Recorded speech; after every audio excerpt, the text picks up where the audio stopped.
Assalamualaikum warahmatullahi wabarakatuh. Saya selagi anggota dari kelompok 13 dan ada salah satu rekan saya bernama Sonia akan menjelaskan tentang Islam dan gender. Ada beberapa materi tentang itu yang akan kami bahas setelah ini.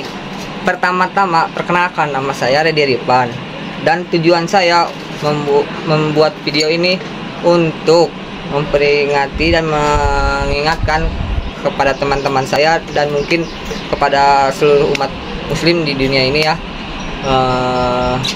Mungkin setelah ini saya akan menjelaskan tentang beberapa materi dan pokoknya jangan lupa di like and subscribe ya. Kalau ada yang pengen bertanya silahkan komen.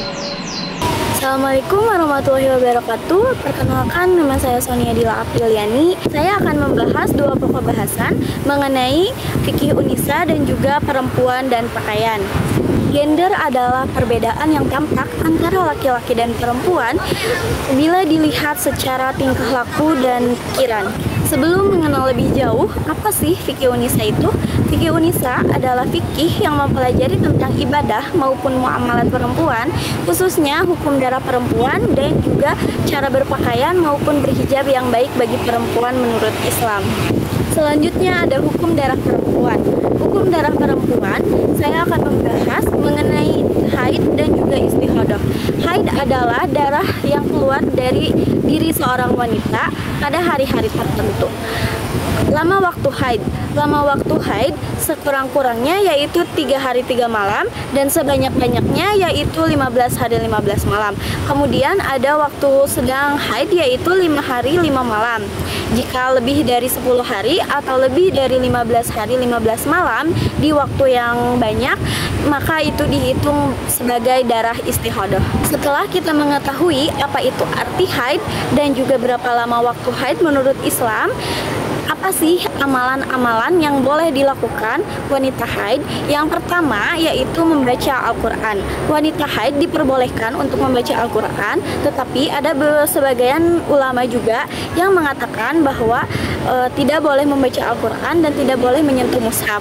Ada beberapa ulama juga yang mengatakan bahwa boleh membaca Al-Quran dan boleh memakai Al-Quran, tapi Al-Quran yang ada terjemahan asal tidak langsung menyentuh kepada mushaf tersebut. Kemudian yang kedua adalah zikir dan doa.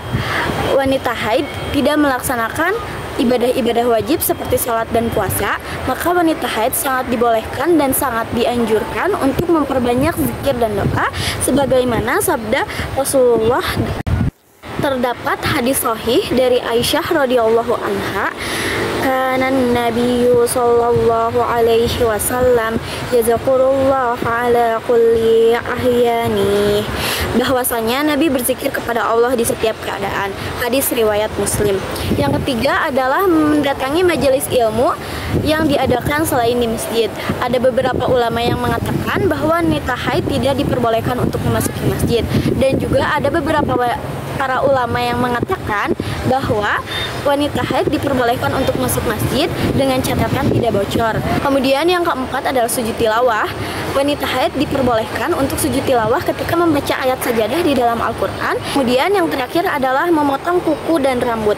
Wanita haid diperbolehkan untuk memotong kuku dan rambut karena tidak ada kewajiban untuk tidak memotong kuku dan rambut, dan tidak ada hadis sahih yang menunjukkan bahwa wanita haid tidak diperbolehkan untuk memotong kuku dan rambut. Selanjutnya adalah istihadah. Istihadah menurut para ulama fikih, istihadah adalah darah yang keluar pada diri seorang wanita, bukan pada masa-masa haid dan nifas. Istihadah adalah peristiwa yang tidak menentu kesudahannya. Oleh karena itu, bukan penghalang bagi kita untuk melaksanakan sholat, puasa. Contohnya, jika kita haid di tanggal 1 sampai 7, kemudian suci di tanggal 8 sampai 19, kemudian keluar lagi darah di tanggal 20 sampai tanggal 28, itu dikatakan sebagai istihadah karena ada penyekat antara haid dan sucinya, dan juga haidnya sudah melebihi batas wajar, yaitu melebihi 10 hari, maka dihitung sebagai istihadah. Jadi seperti yang tadi sudah dijelaskan bahwa pengertian istihadah bukan penghalang bagi sholat, puasa, dan ibadah-ibadah lainnya. Maka kita misalkan mendapatkan istihadah, kita masih tetap bisa melaksanakan sholat dengan tentunya menjaga kebersihan itu sendiri.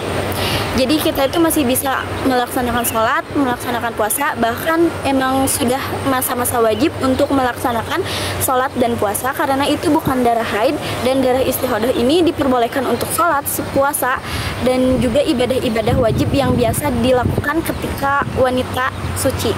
Materi yang kedua ialah perempuan dan kepemimpinan. Kedudukan perempuan dan laki-laki dalam pandangan Islam. Berdasarkan pandangan Islam, wanita dan pria memiliki kedudukan yang setara, bebas bertasaruf, bahkan satu sama lain harus saling melengkapi dan membutuhkan.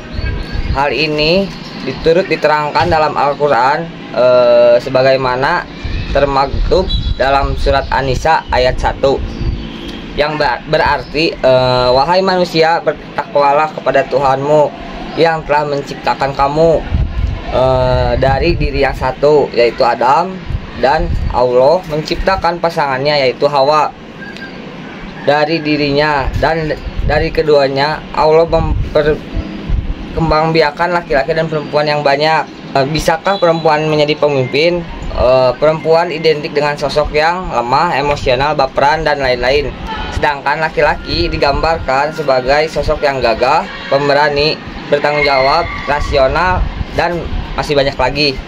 Akan tetapi perempuan memiliki sifat-sifat khusus dan alamiah yang diberikan oleh Allah Subhanahu wa Ta'ala yang membedakannya dengan pria, yaitu partisipasi.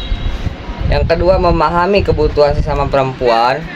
Yang ketiga, perlimpahan dan pemberian wewenang. Yang terakhir ialah berpandangnya jauh ke depan. Dari kita yang ketiga yaitu perempuan dan pendidikan.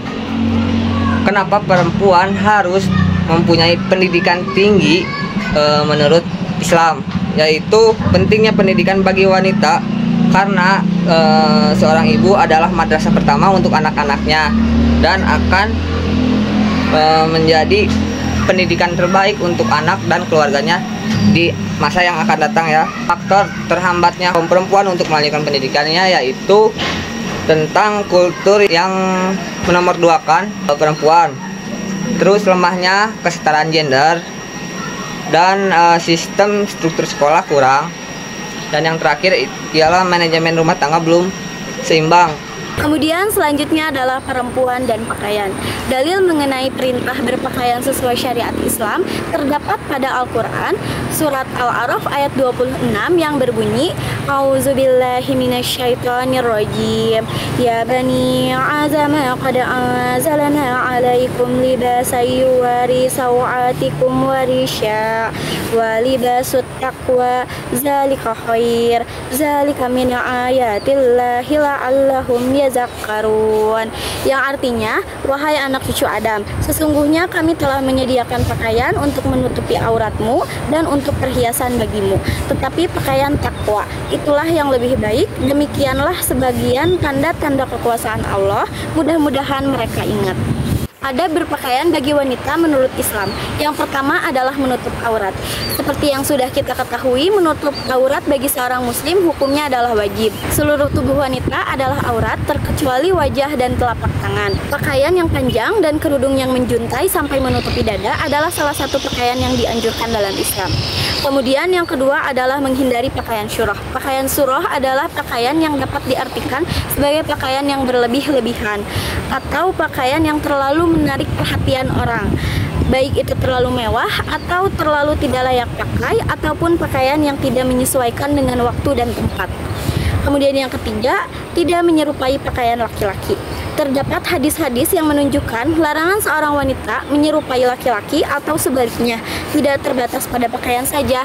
Salah satu hadis yang melarang penyerupaan dalam masalah pakaian adalah hadis dari Abu Hurairah radhiyallahu anhu. Ia berkata, Rasulullah Shallallahu alaihi wasallam melaknat pria yang memakai pakaian wanita dan wanita yang memakai pakaian pria. Hadis riwayat Abu Daud. Kemudian yang keempat adalah tidak berpakaian tapi telanjang. Tidak berpakaian tapi telanjang ini dapat diartikan sebagai pakaian yang membentuk lekukan tubuh maupun transparan.